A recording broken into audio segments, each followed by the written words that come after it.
Johnny Mac with your daily comedy news. So what we've been doing here is taking a look at Rolling Stone's top 100 sitcoms of all time.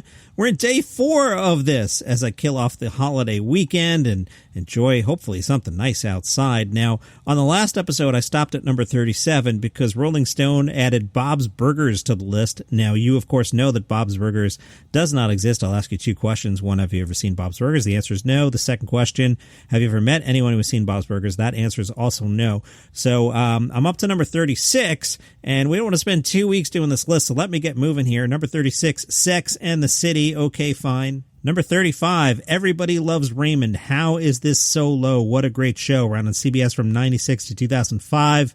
That should be a lot higher. Number 34, Spongebob.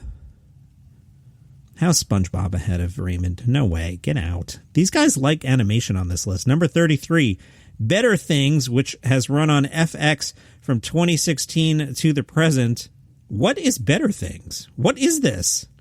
There are stories on Better Things about the career of Pamela Adlon's Sam Fox, about Sam's tempestuous relationships with her 3 daughters, about her periodic and mortifying attempts to date, but what matters most is the feeling of it and the sense of warmth and authenticity that's palpable in every scene.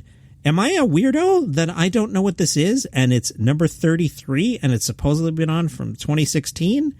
Is this the Bob's Burgers of sitcoms? No, Bob's Burgers is the Bob's Burgers of sitcoms.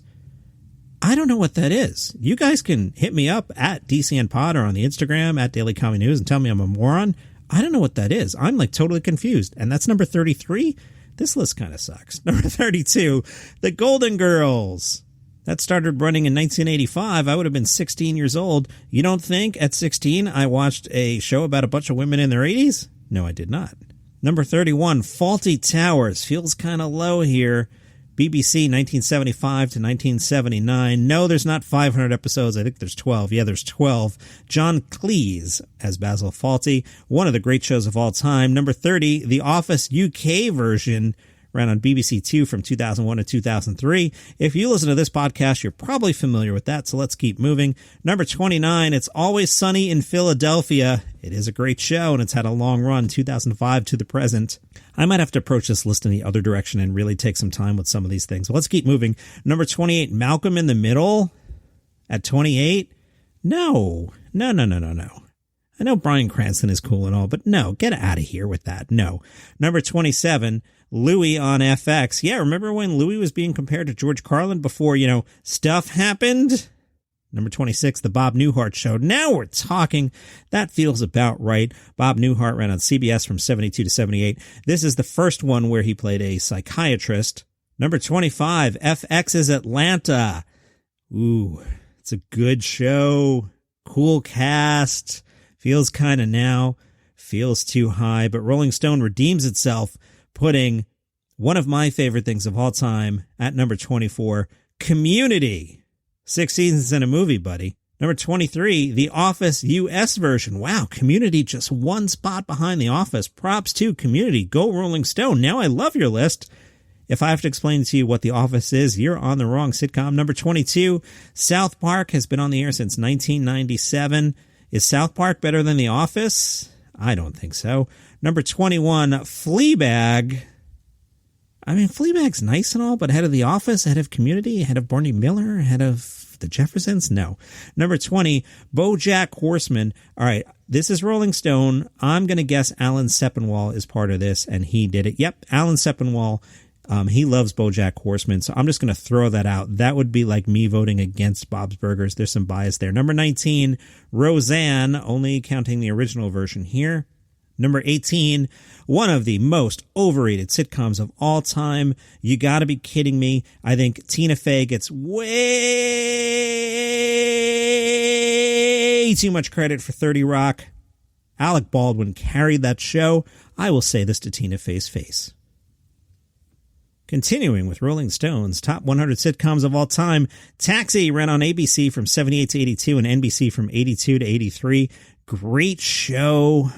But does it have legacy? Is that really ahead of The Office? I don't know about that. Christopher Lloyd, Danny DeVito does have a great cast. Mary Lou Henner, Andy Kaufman. It's a great cast, but I don't know. I don't know if Taxi should be that high. It's on Hulu if you want to watch it. Number 16, The Cosby Show. There was a time when The Cosby Show would have been way up the list, but Bill's taken a couple hits in the last few years. Number 15, Arrested Development. I know people really like this one, but number 15, really? 4 people watch this thing. You can't put that at number 15, Rolling Stone. Number 14, The Andy Griffith Show. Looking here at little Ronnie Howard with a puppy. Who didn't like The Andy Griffith Show? If you grew up in the 70s, this thing was on TV all the time, even though it was black and white and you saw it.